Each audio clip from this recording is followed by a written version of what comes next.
Coming up on WMBD News at noon, hear how local farmers are battling the flooding elements and the impact that's having on central Illinois crops. Also, a Normal Town Council member will no longer be taking the city to court. We're hearing from him about why the change of mind. And the Pekin Post Office is honoring a fallen soldier and a hometown hero. We'll show you how. Good afternoon, everyone, and thanks so much for joining us. I'm Shelby Roberts.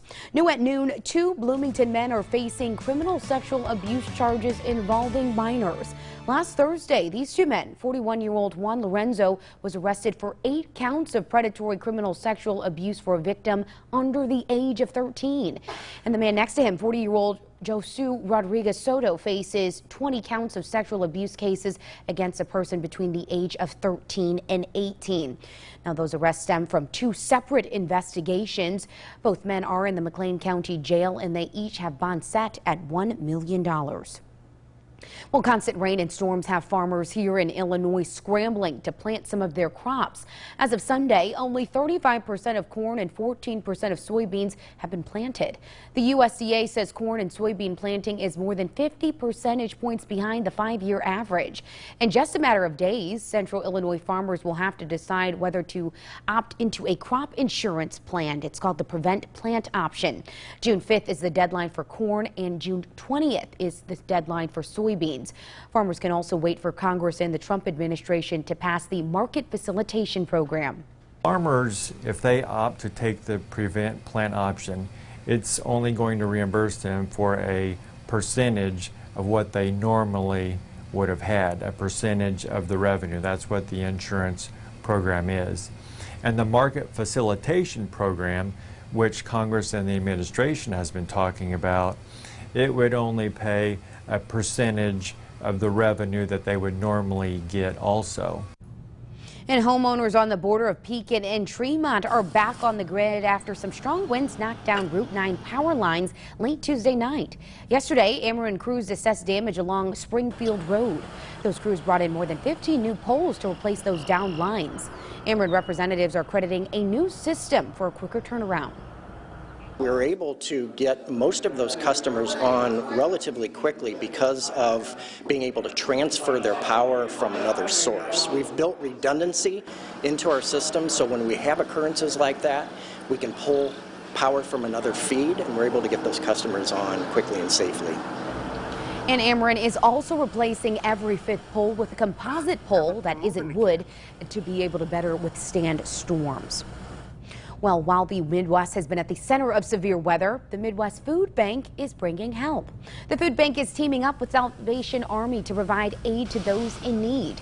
Yesterday, several volunteers helped at the warehouse in Bloomington to fill boxes with food, toiletries, and other essential items. Volunteers say it's amazing to see people and several miles away from the disasters to do their part to help out. Now, if you'd like to find out a way how you can give back to the food bank, you can visit ciproud.com. And dealing with the continuing storms can cause some anxiety and fear for some, and in other cases, intense storms can trigger negative emotions or even stir up PTSD. Now, while it's most commonly associated with veterans, PTSD can also affect victims of severe storms. One local psychiatrist says some people can even over-prepare for those storms, even when the threat isn't there. So if you're constantly feeling stressed and you're worried that something bad is going to happen, well, then you're going to want to try to do everything you can to make sure that bad thing doesn't happen. And that's just a normal thing that everybody does. But with PTSD, these safety behaviors can actually start to interfere with life. And to relieve anxieties about weather, Dr. Shimshuk says that seeing a primary care doctor or exploring therapy are other options. After some back and forth, Normal Town Council member Stan Nord will no longer take the city to court. Nord had originally been fighting the city's $12,000 sanitary sewer tap-on activation fee for the land he bought in 2017. Nord says holding off on the payment wasn't a matter of saving money, and says he said it was a way of standing up for something that he believes is right. Town officials say they didn't collect the fee earlier because previous owners didn't file a plat before developing the property. Paying this fee takes my conflict of interest off the table. It allows me to be involved in the change necessary through an administrative process instead of through a court process.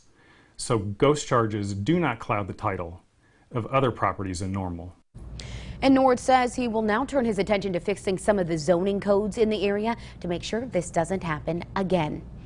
And in other news, Bloomington police are still searching for the man they say escaped from the Illinois Department of Corrections. Take a look at your screen. Prosecutors say this man, 29-year-old James Snow, escaped from custody on Tuesday while he was being treated for ingesting an unknown substance over at Advocate Roman Medical Center in Normal.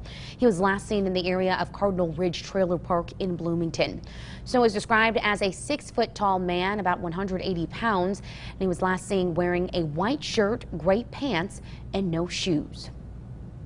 Well, Pekin's post office officially has a new name. It comes after a local fallen hero.